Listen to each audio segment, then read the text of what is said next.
You ready? Yeah, let's do it.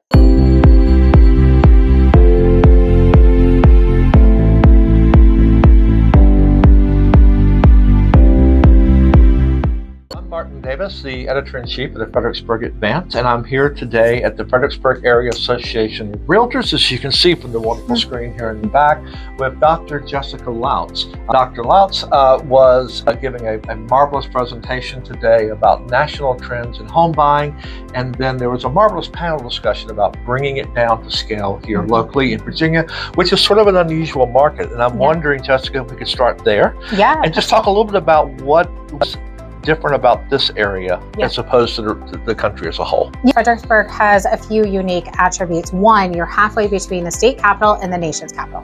So there's some folks who may choose to commute.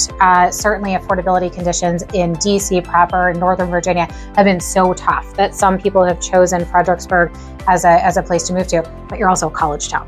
And so with that comes its own uniqueness as well. You have a younger population, but you also have the professor community, folks who work at the university being a driver of employment as well.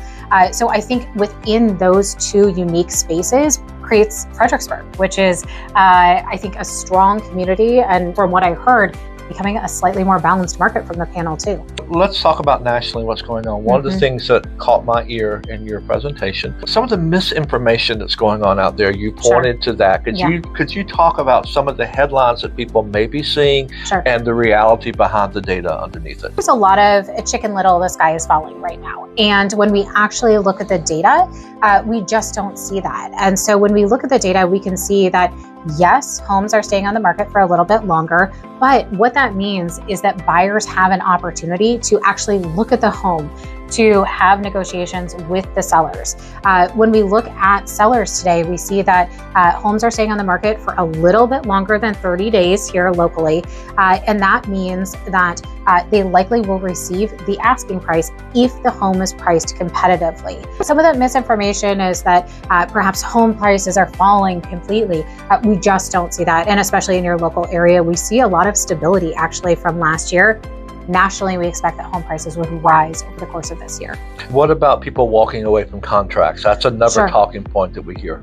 We hear a lot of that, but I have to tell you, when we look at our Realtors Confidence Index, we see the highest point was right as the pandemic was happening, because a lot of people got scared. We didn't know that situation that we were in at that point, and so people did walk away from contracts. Right now, we see it at 5% of realtors are saying that they had a contract that was canceled in the last month. So we're just not seeing it as high as some of those headlines are reporting. One of the really interesting things this morning was they had a panel after your very good presentation where they had 4 local realtors, 2 of them on the home mortgage side, one on the commercial side, one on the rental side, talking about what they're facing. And a couple things struck me, and I'm curious how you respond to this.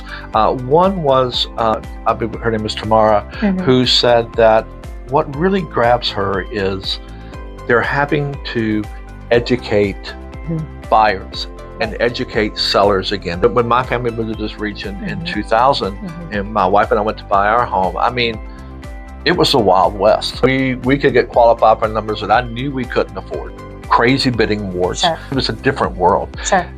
She suggested that people are really kind of having to work now a little bit more at this. Can you talk a little bit about what that looks like? When we look at lending conditions, and I think this is what we're really talking about, is looking at tighter lending conditions now than what we had during that boom period, and then obviously the subsequent bust after that. When we look at lending conditions, it is hard to obtain a mortgage. You do have to have a higher credit score. You have to be able to prove your income.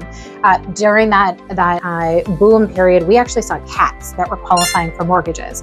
They didn't have to justify their income clearly, and we were in a very different period. Banks want to make secure loans right now, and buyers, when they go into that transaction, they have to have that pre-approval letter. They have to have their credit in order. They want to have money in reserve so that if there is any work that needs to be done on that home, the bank can see that. And so when we look at lending standards, going into that transaction with your eyes open. That being said, there's a lot of low down payment options such as VA loans, FHA loans that go under the radar that people don't know about. And so making sure that you do your research as you talk to your lender is so incredibly important. and working with people like FAR Yes. to help navigate you through those Absolutely. very difficult waters.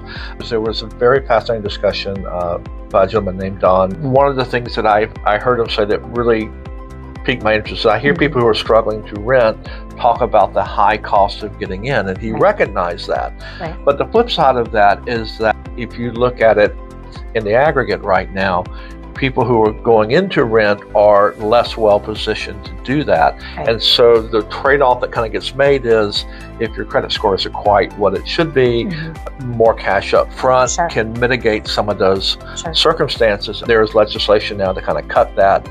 I sense a little bit of concern about what that will do to free up the hands of landlords to make more challenging rentals available. Is that true nationwide? How does that all play into this broader scale of the market? I think we're in this unique environment where there's a lot of homeowners who have very low interest rate mortgages, and they may be in a position right now in their life where they may have to make a move because something in their life has changed, whether that's a marriage or a change in job. And so they're looking at that move, but they're holding on to that home and that low interest rate mortgage. That makes them an accidental landlord. And so as we look at that, they want to make sure that that renter has really secure finances. He did talk about, as an expert in your local community, about what that means. And so if someone has a lower credit score, paying in advance the rent or making sure that that landlord feels secure in that tenant, because we don't, of course, want anyone to be in a situation where they're not able to pay that rent, or that they're in a place that perhaps is stretching their income a little bit too far.